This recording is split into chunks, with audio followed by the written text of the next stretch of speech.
Boa noite. Nós vamos então dar continuidade ao estudo que nós estamos fazendo sobre o livro de Apocalipse. A gente já percebeu que Apocalipse é algo que é digerível, não é para ser temido, mas é para ser aprendido, né? Apropriado. Então a gente já percebeu o seguinte, que o capítulo 1, ele vai falar sobre a finalidade do livro, o endereçamento desse livro, e também vai falar sobre o local onde esse livro é desenvolvido, né, ou escrito. Então a gente vai, na verdade, rememorar. Esse livro é endereçado a quem? As igrejas da Ásia. Muito bem, 7 igrejas da Ásia. Mais uma outra questão. Qual é a finalidade do livro?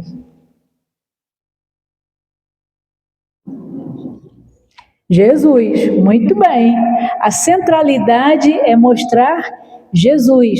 Jesus o Rei, Jesus o sacerdote, Jesus o Cordeiro, Jesus que virá, Jesus que arrebatará, Jesus entendeu que estará conosco desde o início até o fim. Então a gente percebeu que a centralidade de Apocalipse é Cristo, Jesus Cristo. Então agora nós vamos começar a entender como é que esse Cristo, ele intervém diretamente nas igrejas. Hoje nós vamos estudar 4 igrejas e no próximo domingo mais 3 igrejas, totalizando 7. Né? Bom, primeira questão. Qual é a primeira igreja que nós vamos falar? Essa igreja, inclusive, é uma igreja que a gente já conhece. Não é isso? É Efésios. Por quê? Essa igreja, ela é falada pelo apóstolo Paulo. E o apóstolo Paulo termina como a carta aos Efésios? Alguém lembra? A última coisa que ele fala na carta aos Efésios, o que é? Coloque lá, Efésios 6. Ele está falando sobre o quê? Graça seja a todos. Isso, mas antes dele falar da graça, o que ele fala antes? Paz seja com os irmãos e amor com fé da parte de Deus, Pai, e do Senhor Jesus Cristo. Ok, ele tá dizendo paz. Se ele está dizendo paz, é porque ele, na verdade, está demonstrando seu afeto para com a igreja. Mas não é nessa carta que a gente vai ler sobre a armadura? Capacete da salvação, couraça da verdade, não é isso? A espada. Então veja, por que Paulo termina a carta dizendo isso aí? Por que a gente tem que ter o escudo da verdade, a palavra da verdade, né? Por que o capacete da salvação? Por que a gente tem que ter isso? Para que a gente possa ser o quê? Perseverante. Para que a gente possa o quê? Lutar o bom? Será que essa igreja aprendeu? Então é isso que a gente vai ver lá em Efésios. Lembra, Paulo, ele diz, olha, combate, né? Persevere, vista, né? Vista tanto o capacete quanto os sapatos, então você vai ter que estar preparado para a batalha. Você está em batalha. Vamos ver se essa igreja foi perseverante. Então vamos lá, Apocalipse 2. O que diz Apocalipse 2? Pode passar, Cris. Fala. Pode, já inicia aí fazendo. Todas as cartas começam ao anjo da igreja. Porque é aquele que está liderando, então é o anjo. Necessariamente não precisa ser o pastor, mas o que está em liderança, porque tem igrejas que necessariamente não tinha a figura do pastor, né? Mas era aquele que liderava, né? Vamos dizer, a pastora, né? Não?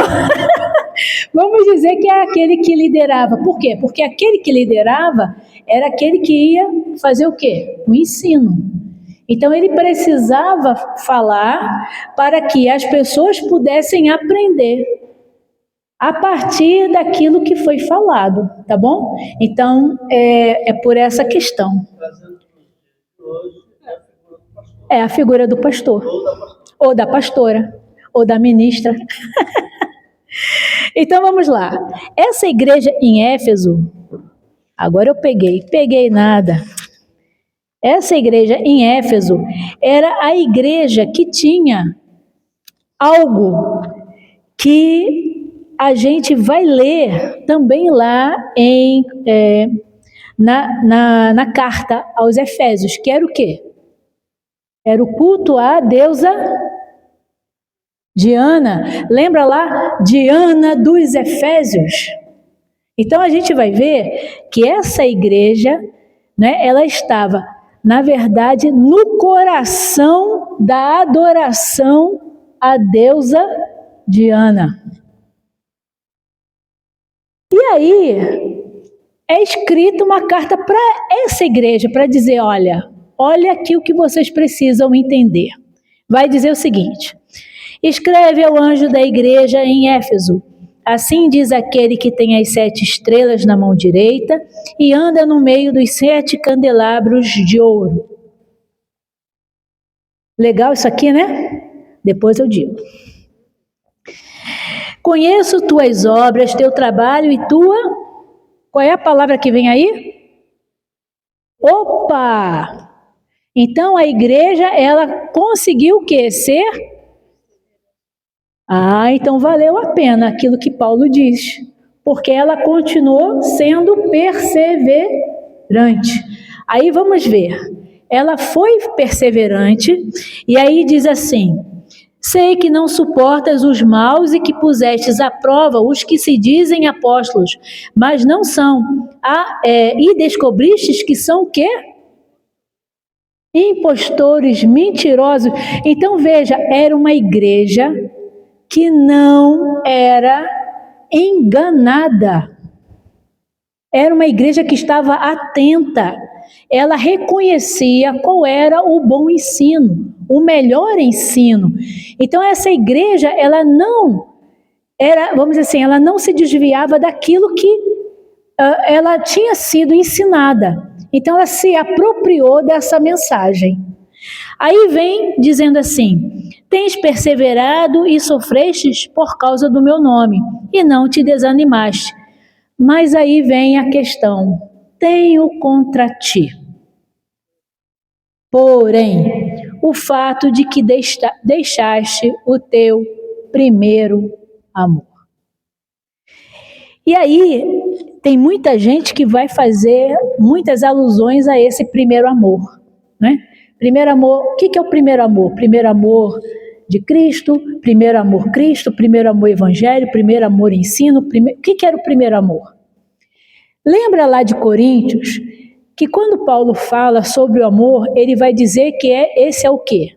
É o dom excelente, é o caminho excelente, é o amor.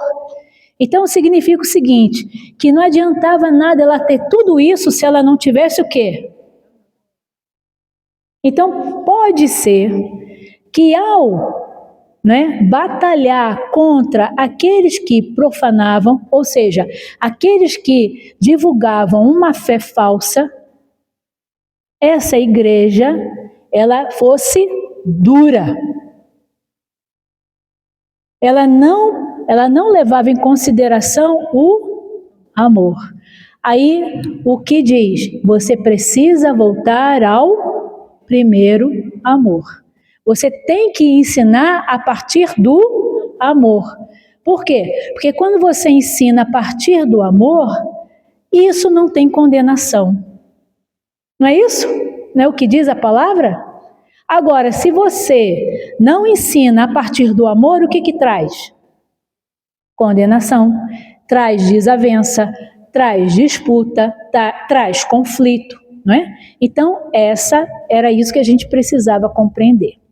Então, veja só, o versículo-chave para hoje é: ser fiel até a morte e dar-te-ei a coroa da vida. E a gente vai ver que por que a gente tem que ser fiel? Porque a palavra-chave é perseverar. A gente não pode deixar a perseverança, ou seja, de perseverar, de permanecer em Cristo. Por quê? Porque nós estamos arraigados nele. Se a gente não persevera nele, a gente, na verdade, não tem sustentação. Deu para entender, gente? Por isso que a gente precisa estar nele. Não é na doutrina, não é na figura de pastor. Eu vou nessa igreja porque eu amo esse pastor. Pastor morre, você deixou de amar a igreja, não é não? Ou então, eu vou nessa igreja e entendeu porque ela tem uma doutrina.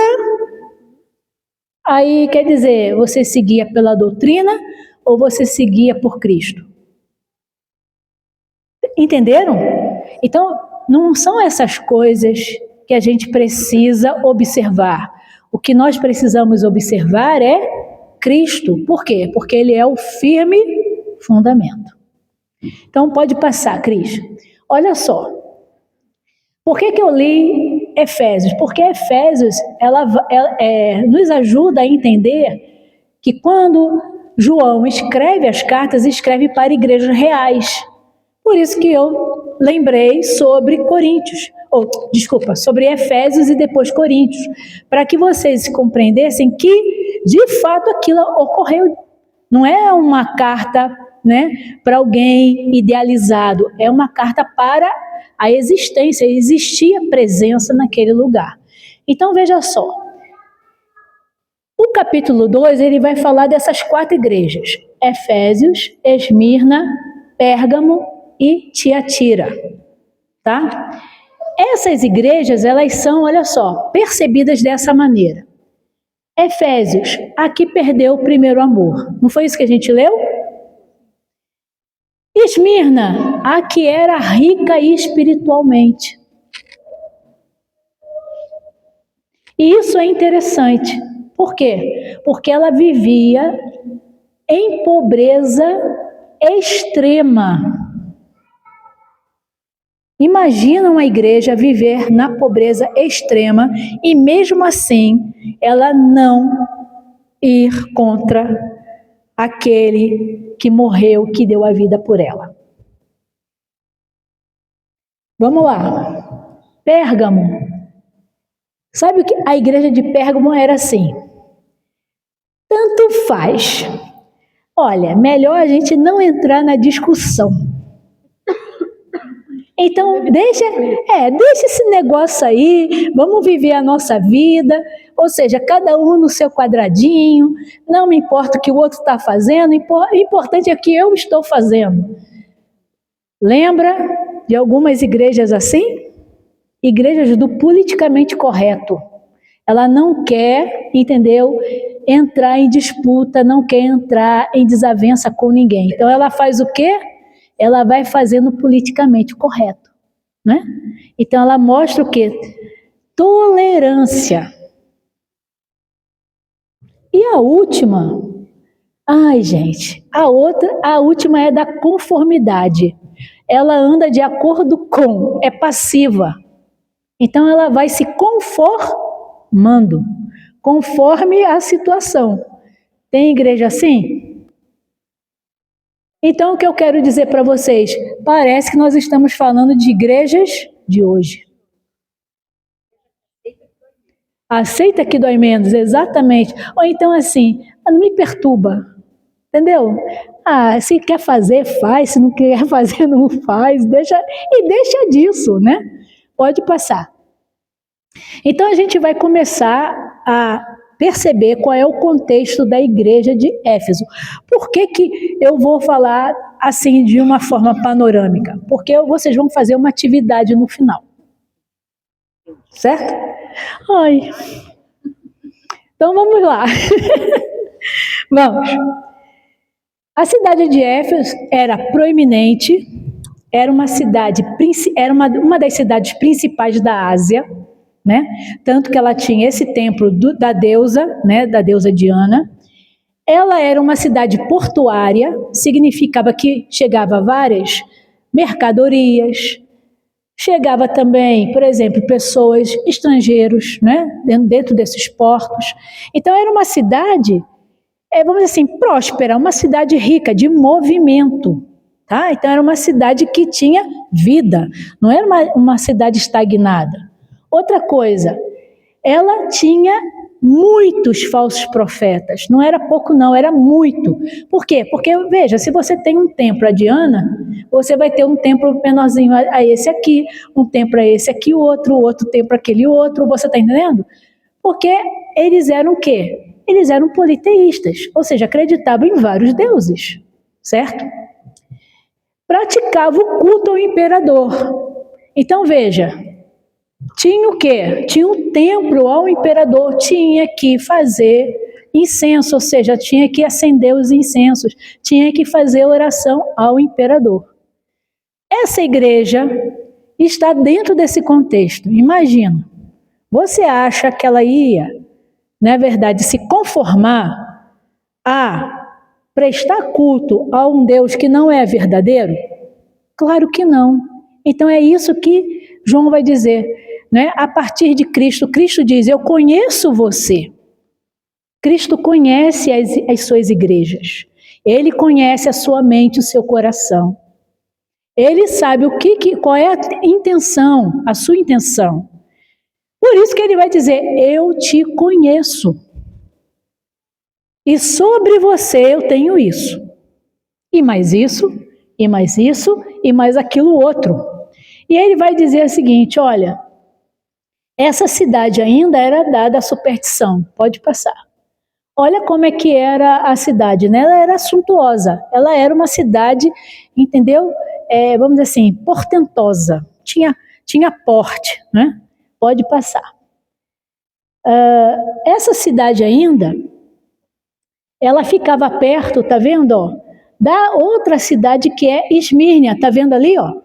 Então você tem Éfeso, Esmirna, aí você tem Pérgamo, Tiatira, Sardes, Filadélfia e Laodiceia. E a ilha de Patmos é o que está fora, é da onde João escreve. Então você vai ver que a ilha de Patmos ficava próximo, inclusive, dessas cidades, dessas igrejas.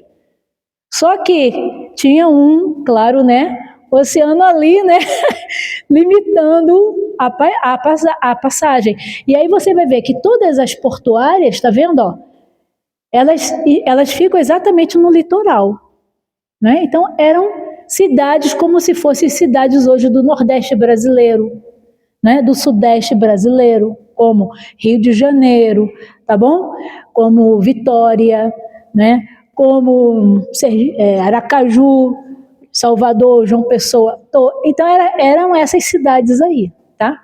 Paranaguá, que é uma cidade portuária, tá bom? Florianópolis. Aí você vai ter o seguinte, olha lá, ó. Qual era o grande problema? Era a presença dos nicolaítas. Nicolaítas eram aqueles que tentavam desviar a fé da igreja. É como se fosse uma seita. Sabe aquele grupinho do contra? Né? A igreja ensina uma coisa, mas aquele grupo diz, não é bem assim não, eu acho que é dessa maneira, vocês estão errando, vão fazer desse jeito, né? Então veja, eles se infiltraram na igreja para desviar a fé dessa igreja. Só que essa igreja, ela fez o quê? Ela detectou os mentiras.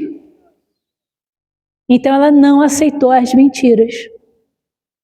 Apesar deles exercerem influência, eles eram confrontados por essa igreja, mas não em amor, entenderam? Eles eram confrontados duramente. Aí veja, qual era a função dos nicolaítas? Eles queriam controlar e dominar a igreja. A igreja é nossa, nós que mandamos. Vocês são subalternos, fazem o que a gente manda. E aí isso vai contra aquilo que nós temos na palavra de Deus, que todos nós exercemos um sacerdócio real.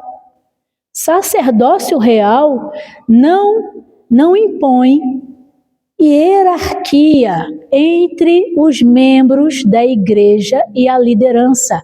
Todos são iguais perante Deus. Cargo de liderança não quer dizer importância. Cargo de liderança quer dizer responsabilidade. Então, quando você olhar para um líder, ele é responsável por aquilo que ele faz, por aquilo que ele diz e por aquilo que ele conduz. Por isso que a gente precisa estar atento a essa liderança para ver se essa liderança ela está de acordo com a vontade de Deus. Porque se ela não tiver, qualquer um de nós podemos levantar e dizer, isso não vem de Deus. E aí tem que fazer aquele processo para que seja afastada essa liderança, porque ela é uma liderança perniciosa, ou seja, ela mata a igreja. Deu para entender, né, gente? Por isso que assim, não se pode privar o povo da sua liberdade em Cristo. Por quê? Porque Cristo conquistou a liberdade. Então, não tem um líder que venha privar a gente de ser livre em Cristo. Então, a liderança não é para aprisionamento. A liderança é para crescimento, promover crescimento, desenvolvimento. É por isso que os crentes de Éfeso, os cristãos de Éfeso, não aceitaram, porque eles estavam vendo algo que distorcia a verdade de Deus. Pode passar. Vamos para a segunda, que é Esmirna. Esmirna era uma cidade também portuária, vocês viram lá, está lá no litoral, mas ela tinha uma coisa. Ela implantou também o culto ao imperador, só que ao implantar esse culto ao imperador, ela fez com que isso fosse obrigatório. Então, aquele que não se curvava, o que acontecia? Morria. Então, era uma cidade super perigosa. E aí tinha mais uma coisa. Quem é amigo do rei tem tudo. Quem não é amigo do rei não tem. Parece que a gente está falando, né? Até do nosso contexto de vida, né?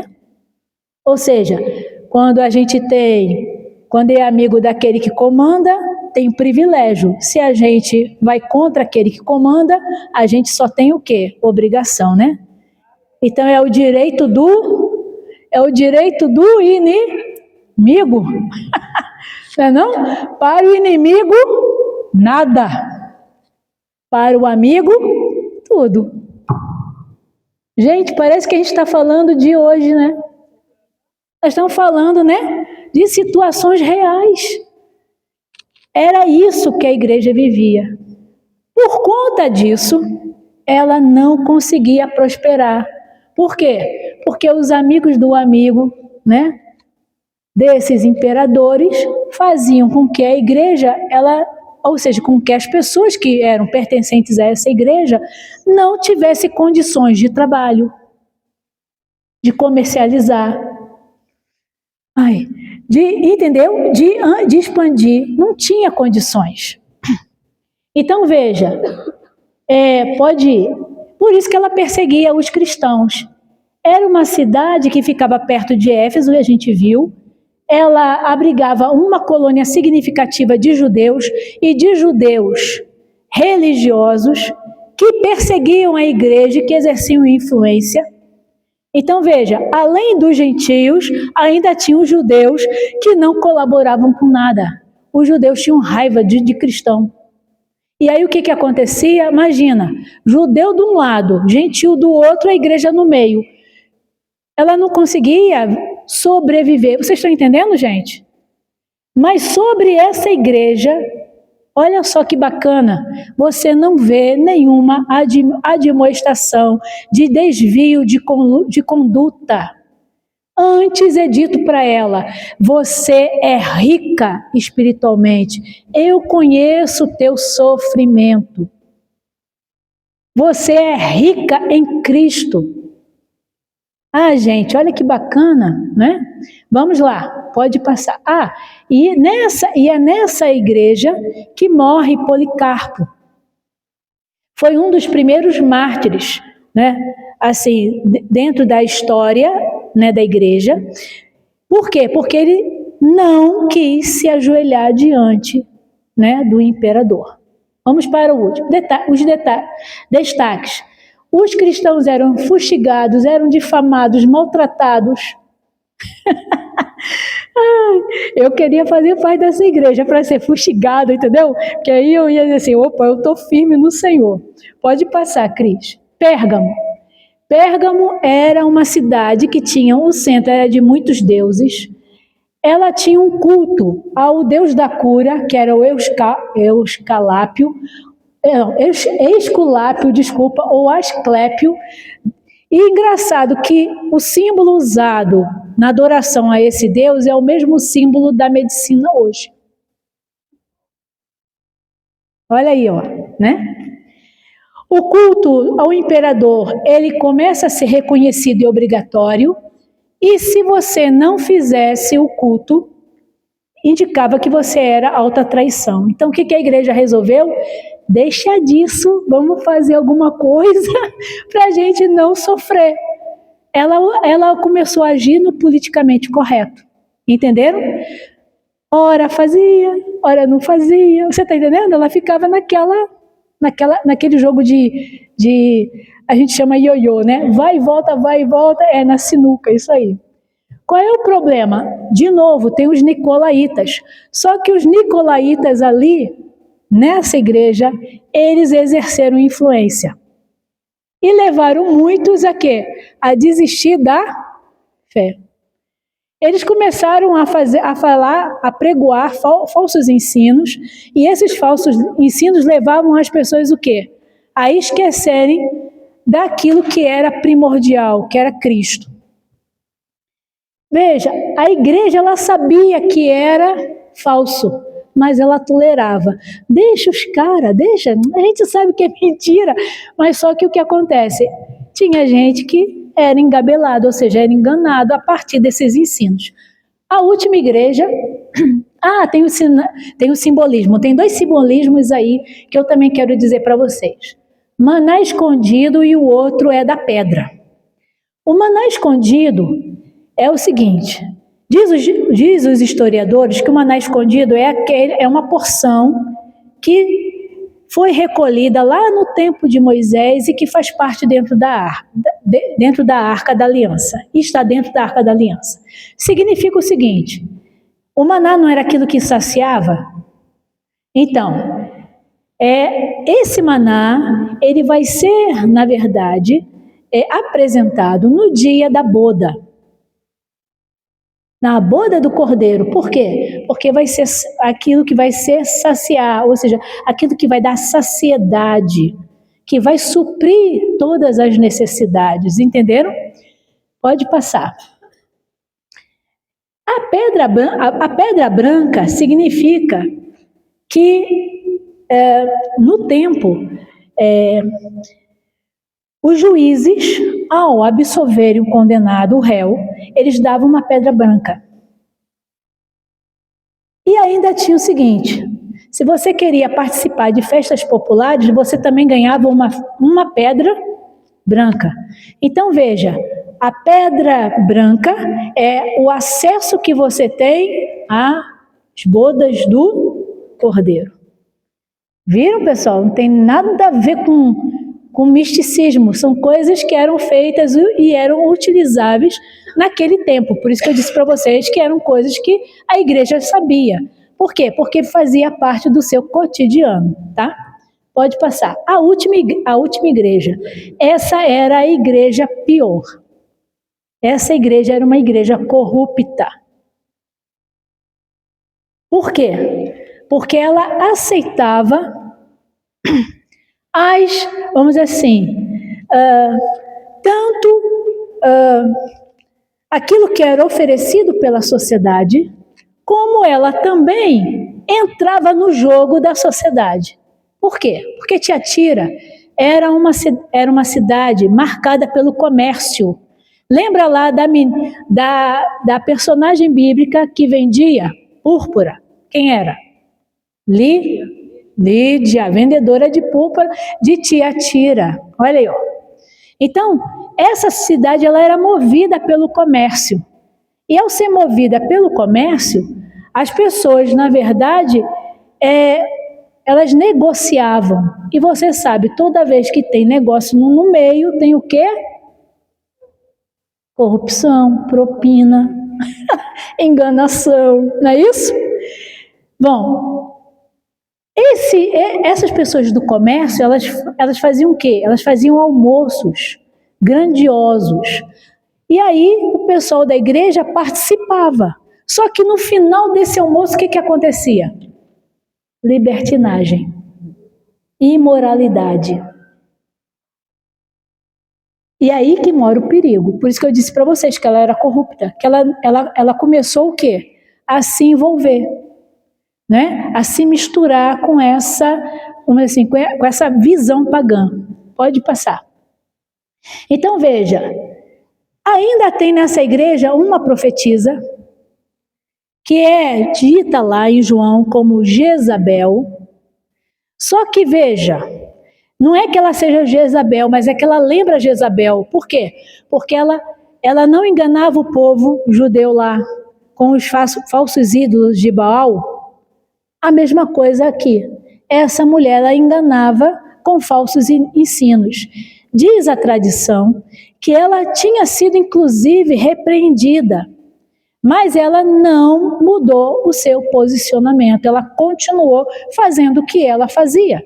E a igreja sabia e fechou os olhos. E se a igreja fecha os olhos, o que acontece? O mal entra, destrói, acaba com a unidade, acaba com o temor, acaba com tudo da igreja. Então veja,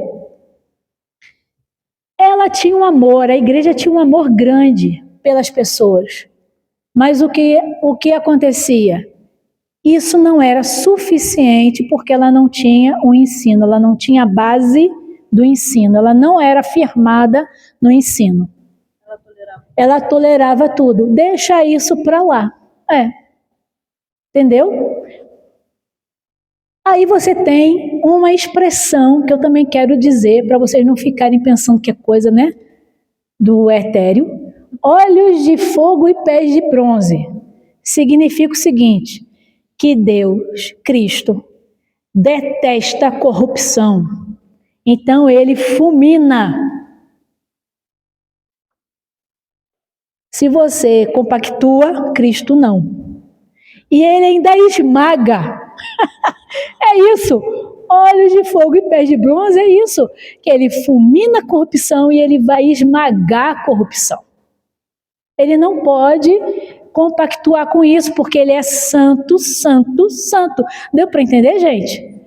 E nele não pode achar nenhum mal, né?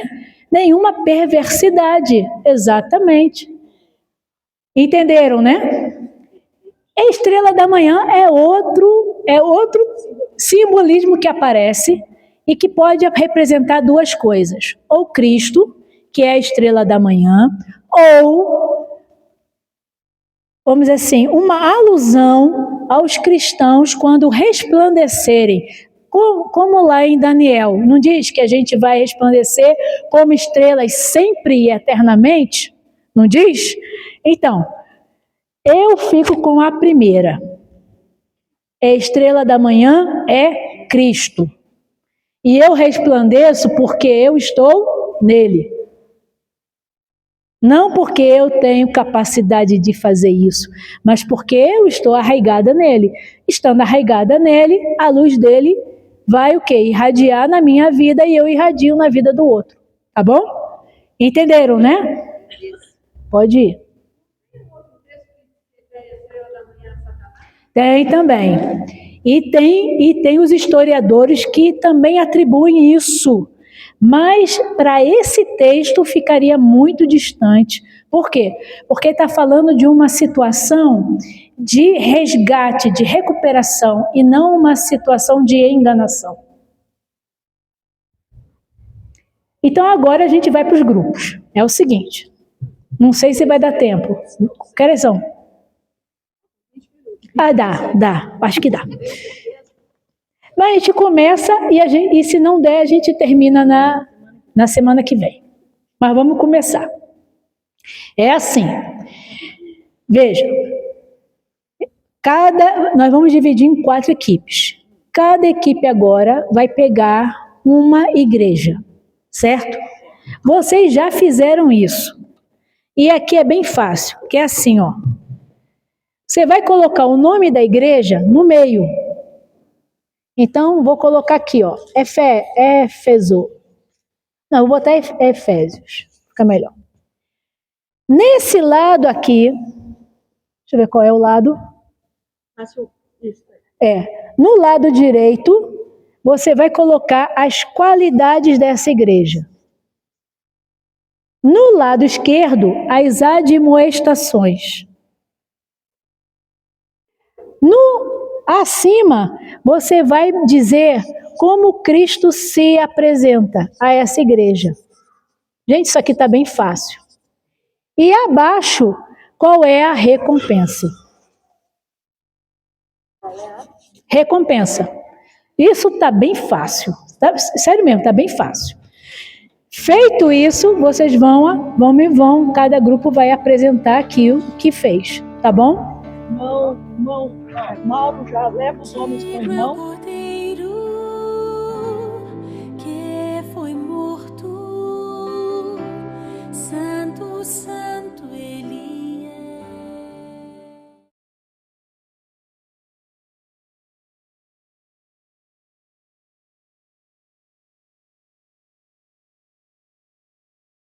é. Então vamos lá. Vamos começar com Efésios, como Cristo se apresenta, né? Então veja lá, olha só o que ele diz.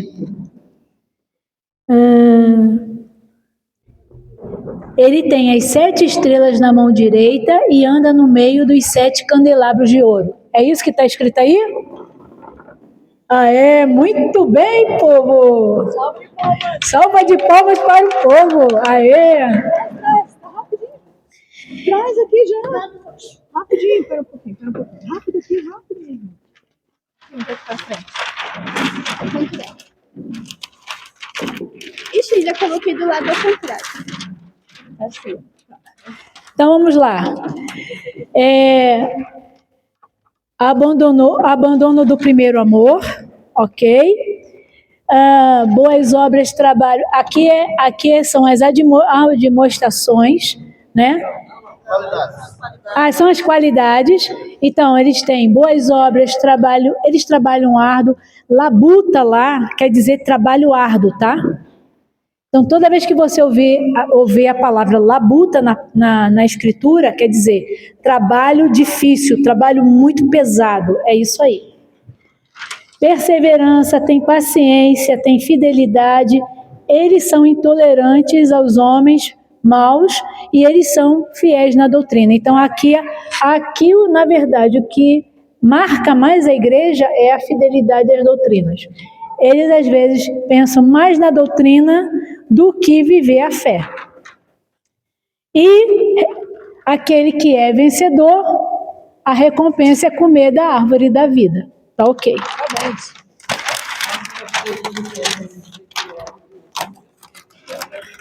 Não, a árvore da vida é vida eterna. é ter vida eterna, tá? Ou seja, desfrutar da vida eterna. Porque lembra lá no Éden, que Deus não deixou? Então, quando Ele voltar e que a gente for vencedor, todos nós vamos ter o quê? Vida eterna, né?